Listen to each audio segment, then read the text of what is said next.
Hi, I'm Kathleen Karlsen. Welcome to my channel about sacred symbols and sacred music.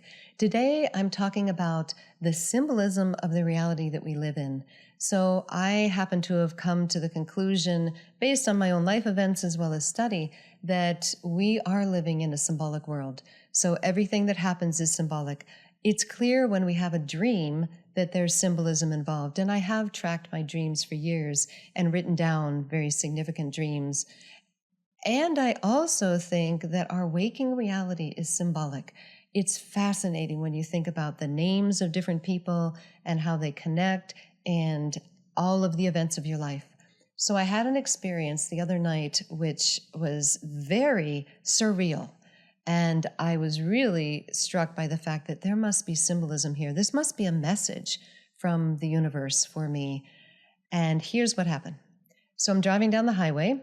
I had spent the day helping a family member. We have a family member who has been hospitalized for about the last 10 days. So I was pretty worn out. It's one of those days when you're so busy, you're running back and forth. I'm taking care of pets and plants and children and getting food and dogs and whatever. And what I usually do is I get up very early in the morning and then I work on videos, I work on writing, I work on my website. So it was the end of the day. I had been up early working, then I'd spent the day, helping with the family situation. And as I was going down the highway, so 65 miles an hour at a minimum, we were getting close to the town and it drops to 65 there. So I'm driving by and out of the corner of my eye, I caught a very strange sight. It was a horse, a beautiful chestnut horse, and it was standing away from a fence, maybe 3 feet from the fence, and its tail was caught on the fence. So as I went by, I could see the horse, I could see the tail going straight out from the horse, caught on the fence, and the horse couldn't move. And I just, whizzed by, and I thought, how in the world am I going to find that horse? Like, I didn't happen to know that area, that housing area, just off of the highway. But I was going off at the next exit anyways. So I pulled off the highway and I thought, well, I'm going to have to try. Even though I'd been so busy that day that I actually needed to use the restroom and I hadn't stopped anywhere. I'm like, God, I have to pee and it's late. It's after 8 o'clock. I go to bed early. So that was getting late for me. And I was very tired, but I thought, I cannot leave that horse. If no one sees what happened with this horse, it could stand there all night. And maybe the people who feed it or call it in, in the morning, they would discover what had happened. But I was really concerned that this poor thing would just stand there all night. So I pull off the highway and I'm trying to navigate. I pull down a road. I see a brown horse, but it's not the horse. And I'm thinking, I'm too far from the highway still. Like, I could see this right off the highway. So it had to be a line of farms, houses, horse properties that were right along the highway. So I pulled out, went down another road, and these are like dirt roads. This is Montana, and you get very far off the beaten path, and you're on a gravel road. So it's a gravel road, and I'm going down, and I'm pulling into driveways and looking at farms and barns, and no, that's not it. Keep going. Go down the next street. No, we're not really close enough to the highway yet. There must be a way to get deeper into this neighborhood. So I keep going. And then when I'm on a road that's like, okay, this is the closest road. All that's between me is farms and horse properties, and there's the highway. I can hear all the cars going by. So now I drive along, I'm turning, I'm looking in between every house so that I can see what's behind the houses. And sure enough, I get maybe halfway down that street, so a few blocks, and then I see a horse in between the houses, and I can see that it's still standing there. And so I don't know anyone there. I've never been back in this area before.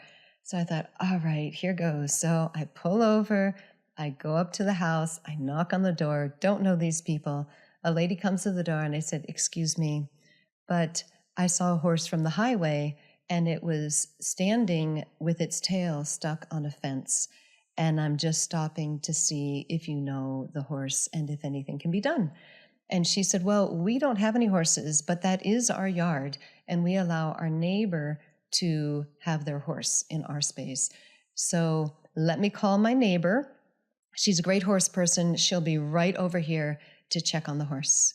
And I said, well, it's a really sweet space you've got here. And so we talked for a few minutes. And then I just pulled around to the end, dead end street, pulled back. I could see the horse out the other window. As I went by, I said, yep, that is the horse. So then I went home. And I thought, gosh, that was really surreal. Like, I don't know what the woman's name was. I don't remember the name of the street. It was really like just this little alternate reality, this little sidetrack. And so the next day I looked it up and I thought, well, let's just pretend it was a dream and look up what would be the symbolism. So the symbolism of it was that here was a horse that was trying to move forward, but was caught by his tail. The tail's behind him. And the idea was that there is something from your past that is holding you back. You're a stallion, you've got freedom, a horse represents liberation and strength and freedom.